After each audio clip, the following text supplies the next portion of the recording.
We're going to continue this conversation. Ohio Congressman Warren Davidson, a Republican and former U.S. Army Ranger, joining me right now. Always good to see you, Congressman. You know, officers patrolling this border, they're facing dire stress. I mean, there's just not enough of them to do the job.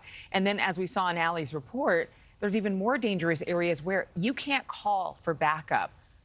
What are we supposed to do?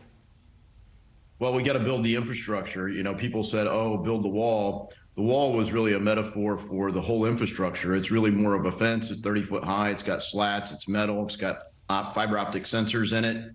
It goes deep into the ground. It's hard to navigate.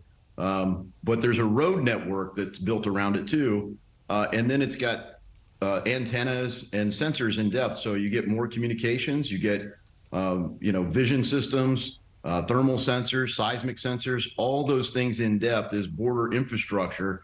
And when I talk to the Customs and Border Patrol on my visits to the border, they say they went from the way they have to staff the border where they don't have that infrastructure to 25% of the manpower to be able to cover the same area. So that covers the need for manpower. It is tough for them to recruit because they're demoralized. They feel like they're not even in the game because they're not enforcing our laws. When they do catch people, the thing that didn't get covered in that story that demoralizes them often when they talk to us is they turn them over, and the Biden administration just disperses them throughout the country instead of what the Trump administration was doing, is saying, hey, while your asylum claim is being adjudicated, you can stay in custody or we can send you back to Mexico, but you're not coming into the United States of America unless you've worked with your embassy and consulate or our embassy and consulate and worked out a way to file a lawful claim. Well, there are a lot of problems with corruption and embassies in other nations, and that's why they're flooding here. But, I mean, when you think about it, under Title 42, over 3 million people who attempted to cross into the U.S. were expelled to Mexico or their home countries. Those who do make it through and actually legally report to ICE, most of whom will not even be approved for asylum, like 90% or more will not even be able to get asylum in this country, but they're waiting in lines that are 2 to 5 years long. Is this all a big joke on the American people?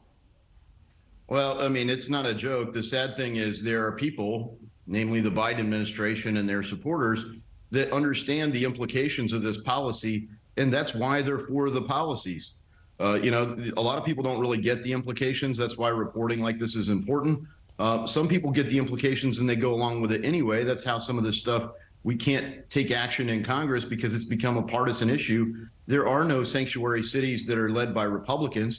Why is that? And when you look at the consequences, I mean, we've got 21-year-old Lizzie Murphy in my district died 2 years ago because at a party she took a Xanax, and that Xanax was laced with fentanyl. They've seized enough fentanyl to kill all the population of America nearly 10 times over. What are they doing with the fentanyl? It's not just for the drugs. It's being pumped in here by the Chinese Communist Party and backed by the cartels.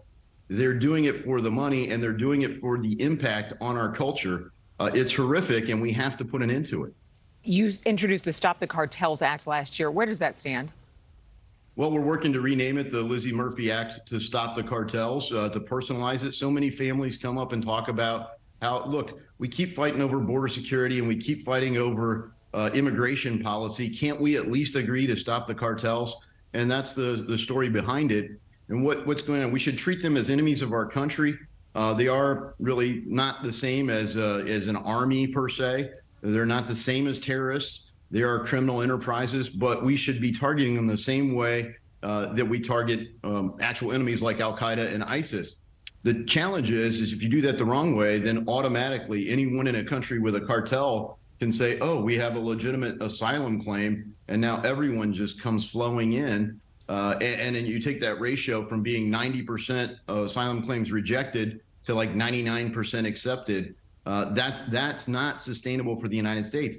I mean, we let 1 million new Americans into the country as citizens every year. No other country, no other group of countries, even the combined European Union, does anything like that on this scale. So America truly is the land of opportunity. Everyone in the world knows it, and they want to be here. But we've got to control that and manage our own country. Well, there are a lot of people arguing that we need to have rules in place that actually work and are sustainable. I mean, every city in America has become a sanctuary city, whether it's Republican or Democrat-led, because so many people are on the streets.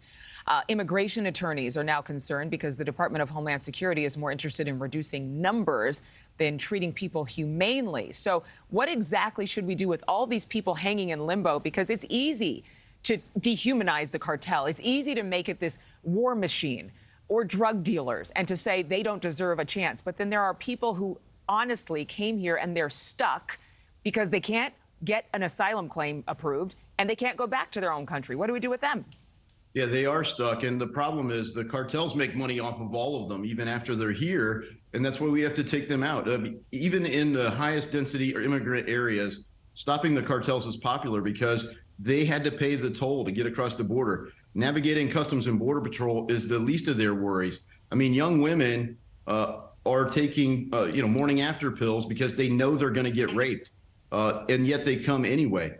People are being so exploited by these folks. And it is a form of indentured servitude because they know where the families are back in Central America, as an example, and they know where the people are in the cities where they were placed. And if they don't pay up, bad things happen. They're extorting tens of, as much as $10,000 from these people. It's insane. And there's no easy answers, but the conversation needs to continue. The attention needs to still have a light shown on this issue. Congressman Warren Davidson, thank you very much, as always. Thank you for watching. Go to newsnationnow.com to find News Nation on your television provider. And don't forget to click the red subscribe button below to get more of News Nation's fact-driven, unbiased coverage.